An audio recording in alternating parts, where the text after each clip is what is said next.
हमारे यहाँ हमारा जो ये शास्त्र है वेदांत, ये बहुत आगे बढ़ा। मानवता और चेतनता से भी आगे बढ़ गया। जड़ता में भी आत्मा को देखना, सचराचर, चर और अचर, इसमें भी जड़ आ गए। पर फिर खोलकर भागवतकार ने एकादश में खम वायुमग्निम सलिलम मही च ज्योतिष सत्वान दिशो द्रुमादि सरित समुद्राच हरे शरीरम ये किंच भूतम प्रणमेदनन्य। केवल मनुष्य में ही भगवान नहीं, मनुष्य में ही आत्मा नहीं, केवल जड़ चेतन प्राणियों में, पशु पक्षी इतर जातियों में भी भगवान नहीं, जड़ पदार्थों में खम वायु अग्निम सलिलम मही, ये पांचों के नाम गिना दिए। आकाश, पृथ्वी, जल, अग्नि, ये सब वायु, इनमें दिशाओं में, नदियों में, नदों में, सारे प्राणियों में, ये पेड़ों में, पत्तों में, सब जगह, सब में ये सब भगवान के शरीर हैं। इन सब के अंदर भगवान भरे, ये देख कर प्रणाम करे अनन्य भाव। ये उस दिन सुनाया था मैंने नामदेव जी की जीवन की कथा।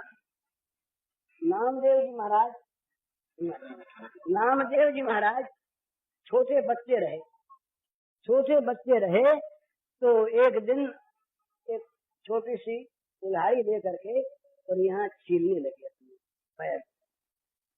तो माँ ने कहा, नाना क्या कर रहे हो? बोले देख रहा हूँ दर्द होता है कि। तो कहा क्यों देख रहे हो, दर्द होता है कि? दर्द तो होगा ही, और ये देखने तुम्हारे मन में कैसे आई? बोले मैया उस दिन तुमने कहा था ना कि उस गाछ की छाल छील लाओ, तो मैं गया गाछ की छील इसी कुल्हाड़ी से उतार के लाया था। तो जब मैंने छाल उतारी तो उसमें से पानी निकला, तो मेरे मन में आया कि गाछ रो रहा है, तो सोचा शायद दर्द हुआ होगा। तो दर्द उसको हुआ होगा तो कैसा हुआ होगा? तो अपनी छाल छील के देखने की मैं कैसे पता लगे कि कैसा दर्द होता है?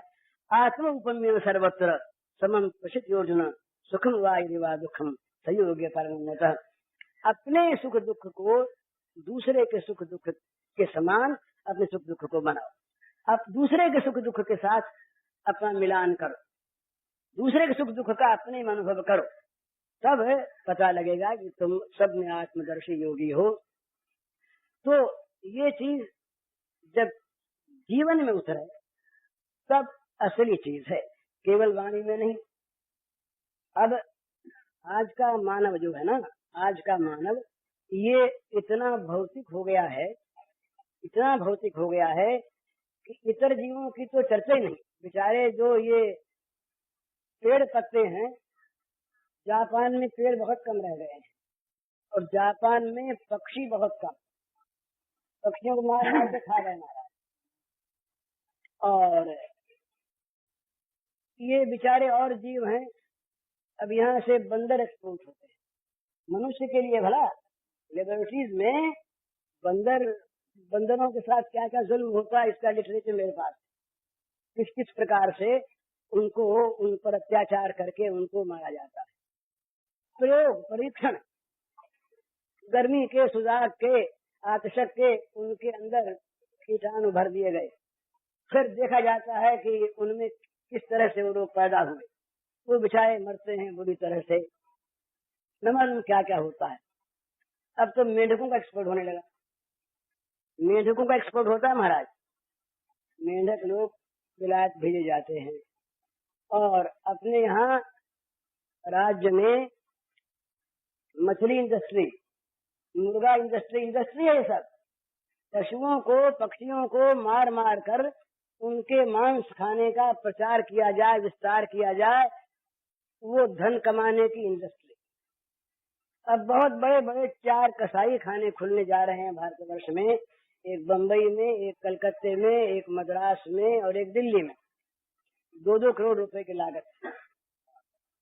उनमें बम्बई का मैंने उसका देखा प्रोस्पेक्टस, तो 6000 पशु एक दिन में मारे जाएंगे। और उसी के बगल में कारखाना बन रहा है, उनके देह के अवशेष जो हैं उनके द्वारा चीजें बनाने का। तो ये सब क्या है? मानव ने अपने को मान लिया कि मैं तो सर्वोपयोगी, मैं बचूं और सब मर जाएं। इसका परिणाम क्या हो रहा है कि मानव में फिर ये बात आ गई कि मानव बचे न बचे, मेरा देश बचे और देशों का नाश हो जाए। इसके बाद फिर ये आ गया कि मैं बचूं, मेरा भाई भी भले नाश हो जाए। इतना अधिक हमारे स्वार्थ, ये जितना जितना स्वार्थ का विस्तार होता है उतना उतना स्वार्थ पवित्र होता है।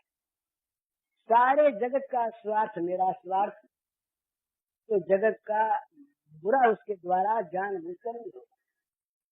वो स्वयं है विस्तृत हो गया, और जहाँ स्वयं संकुचित होकर के केवल एक व्यक्ति के शरीर में आ जाता है, वहाँ वो केवल हर समय देखता अपने को और विचार करता है प्रत्येक कर्म के करने में अपना, मेरा क्या लाभ होगा, दूसरे की हानि है कि इसको नहीं देखता।